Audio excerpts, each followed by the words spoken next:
అనంతపురం జిల్లాలో నేడు ముఖ్యమంత్రి చంద్రబాబు నాయుడు పర్యటించనున్నారు. శ్రీశైలం జలాశయం నుంచి గొల్లపల్లి రిజర్వాయర్కు చేరిన నీటిని 3 మండలాలకు విడుదల చేయనున్నారు.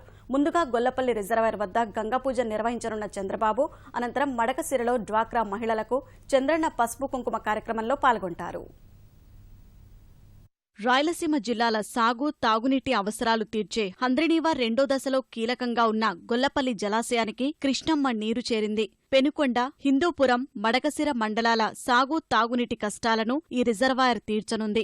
ఎన్నో ఏళ్లుగా ఎదురుచూస్తున్న ఈ ఘట్టం శుక్రవారం సాకారం కానుంది. ముఖ్యమంత్రి చంద్రబాబు నాయుడు కృష్ణమ్మ నీటికి గంగపూజ చేసి రిజర్వాయర్లోకి నీటిని విడుదల చేయనున్నారు. మరో 4 నెలల్లో మడకశిర బ్రాంచ్ కెనాల్ పూర్తి చేస్తామని అధికారులు చెబుతున్నారు.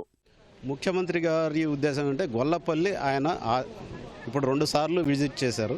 గొల్లపల్లిలో ఎట్టి పరిస్థితుల్లోనూ ఈ సంవత్సరం నీళ్లు పెడితే ఏమవుతుందంటే ఈ చుట్టుపక్కల ఉన్న గ్రౌండ్ వాటర్ ఇంప్రూవ్ అయితే రేపు సమ్మర్లో కూడా డ్రింకింగ్ వాటర్ ప్రాబ్లం లేకుండా ఉంటుంది.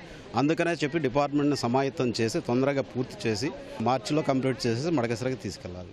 శుక్రవారం ఉదయం 10 గంటలకు ప్రత్యేక విమానంలో సీఎం పుట్టపర్తి చేరుకుంటారు. అక్కడి నుంచి హెలికాప్టర్లో జిల్లాలోని ప్రధాన రిజర్వాయర్లైన చిత్రావతి, పీఏబీఆర్, ఎంపీఆర్, జీడిపల్లిలను ఏరియల్ సర్వే ద్వారా పరిశీలిస్తారు. అనంతరం గొల్లపల్లి రిజర్వాయర్ చేరుకొని అక్కడ గంగపూజ చేయనున్నారు. అనంతరం మడకశిర మండలం చౌటిపల్లి సమీపంలో డ్వాక్రా మహిళలతో బహిరంగ సభలో పాల్గొంటారు. చంద్రన్న పసుపు కుంకుమ కింద నియోజకవర్గంలోని 3,466 సంఘాలకు 26,47,00,000 రూపాయల చెక్కులను పంపిణీ చేయనున్నారు. గొల్లపల్లిలో రైతులందరూ మధ్యలో సార్ కూడా చంద్రబాబు నాయుడు గారు ఇక్కడ గంగ పూజ కూడా ఇక్కడ చేయబోతున్నారు.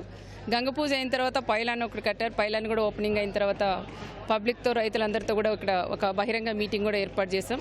మీటింగ్ అయిన తర్వాత అధికారులందరితో అంటే ఇరిగేషన్ వాళ్ళతో ఒక రివ్యూ మీటింగ్ ఉంటుంది. రివ్యూ మీటింగ్ అయిన తర్వాత మడకశిరాలో డ్వాక్రా సంఘాల వాళ్ళతో చంద్రన్న పసుపు కుంకుమ కింద అక్కడ మీటింగ్ కూడా మహిళలందరితో కూడా ఏర్పాటు చేశాం. మీటింగ్లో కూడా సార్ హాజరై అటు నుంచి అట్లే విజయవాడకు కూడా బయలుదేరుతారు. ముఖ్యమంత్రి పర్యటన సందర్భంగా పటిష్టమైన భద్రతా ఏర్పాట్లు చేశారు. ప్రస్తుతం కార్యక్రమాలు జరుగుతున్న స్థలం గతంలో నక్సల్స్ ప్రభావిత ప్రాంతం కావడం వల్ల 1,500 మంది సిబ్బందితో భద్రతను కట్టుదిట్టం చేశారు.